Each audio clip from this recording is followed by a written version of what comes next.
Kaya mga idol, magluto ako ng ginataang tulingan. Ipapaksiw ko muna. Yan guys, yung sangkap ko guys. Oh.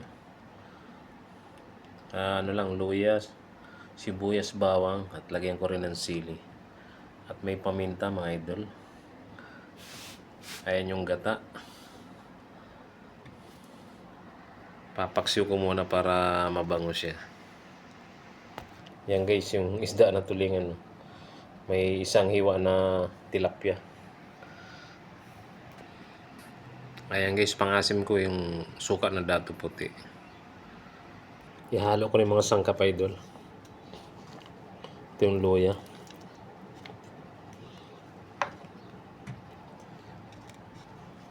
Tapos sibuyas mga idol.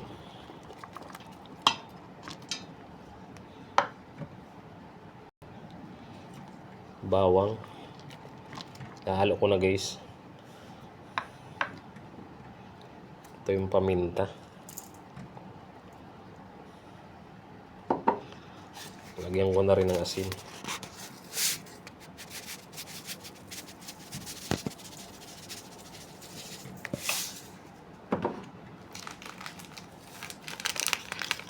Tapos konting ginamot mga idol.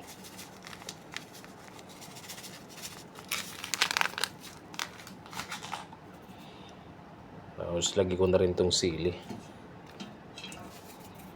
Ipapaksiw ko muna guys bago ko gagataan. At ito guys yung suka guys. Lagyan natin ng suka.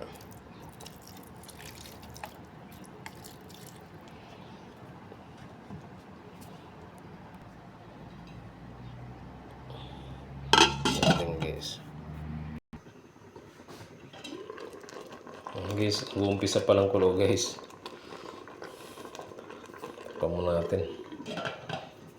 Papaksiwan ko muna bago ko lalagyan ng gata guys para mas masarap. Ayan guys. Kulong-kulo na guys. Tikman na natin kung pwede na.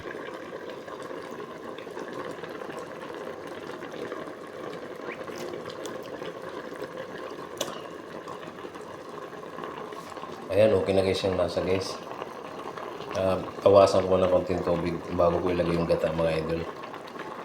Bawasan ko pa ng konti. Takpan ko muna saglit.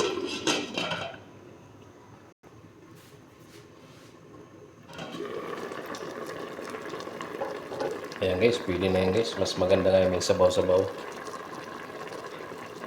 Ilagay ko na to guys, sa gata guys.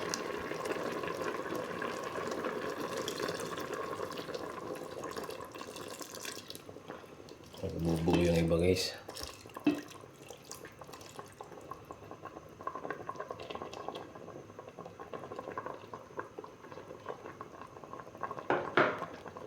Ayan, takpan natin ulit mga idol.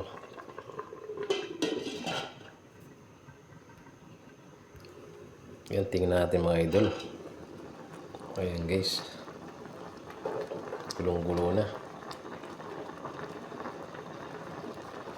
Mas masarap guys yung may sabaw-sabaw kasi.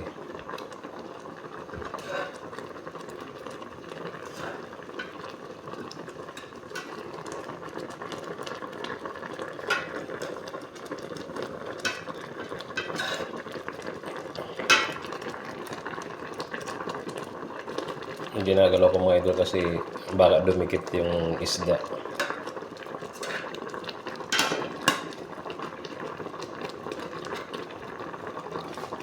Tikman nga natin kung pwede na. Ayan, ang bango na guys. Sarap na ng amoy.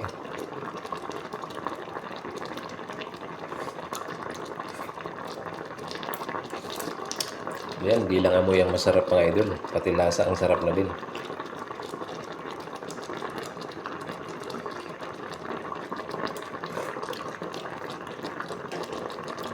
Ayan, takpan natin saglit para medyo bumaba pa yung tubig ang sabaw.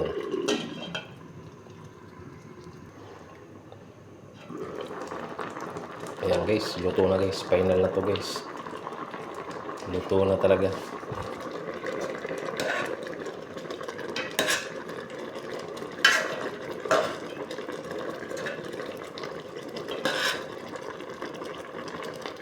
Tikman natin mga idol.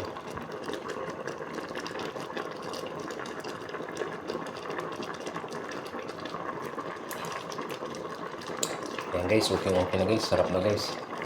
Ayan, patayin ko na guys ang ano. Patayin natin ang apoy. Pwede na.